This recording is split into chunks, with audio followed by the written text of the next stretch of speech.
అన్నా క్యాంటీన్ అనేది ప్రతి పేదవాడికి 5 రూపాయలకి అన్నం పెడతాం అంటే అది చాలా మంచి పద్ధతి. పోయినసారి గవర్నమెంట్లో అది రాగానే జగన్మోహన్ రెడ్డి తీసేయడం జరిగింది. అందుకనే అది ఫస్ట్ కారణం ఓడిపోతా కారణం అదే అన్నా క్యాంటీన్ని చంద్రబాబు పెట్టాడు, నేను ఎందుకు ఉంచాలని చెప్పి అది రాగానే తీసేసాడు. ఇప్పుడు మళ్ళీ చంద్రబాబు గారు గెలవగానే మళ్ళీ అన్నా క్యాంటీన్ అనేది అది ఆగస్టు 15 నుంచి బస్సును అన్నా క్యాంటీన్లు ఓపెన్ చేస్తాం జరుగుతుంది. అది మాకు చాలా ఆనందంగా ఉంది. ఎవరన్నా పేదవాడు అన్నం తినాలంటే అడుక్కునే వాళ్ళు ఏదన్నా తినాలంటే 5 రూపాయలకే అన్నం పెడతామంటే అది చాలా ఉన్నతమైన పని అది. ఇప్పుడు అదే మనం అన్నం బయట తినాలంటే అదే మీల్స్ వస్తాయి, అదే మీల్స్ వస్తాయి, అదే క్వాలిటీ ఉండిద్ది, అదే రుచికరమైన ఉండిద్ది.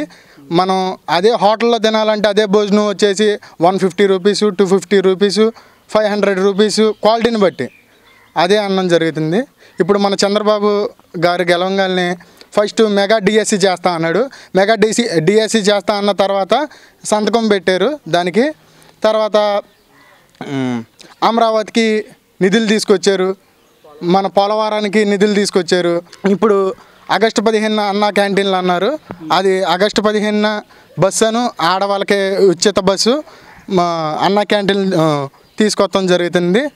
ఇప్పుడు ఇక్కడ ట్రోలింగ్ ఏంటంటే వీళ్ళు పిల్లలకి అమ్మ ఒడిస్తా అన్నాడు, ఇవ్వట్లేదు, ఒకరికే ఇస్తారంట, అసలుకి ఇవ్వట్లేదంట అని ట్రోలింగ్ చేస్తున్నారు.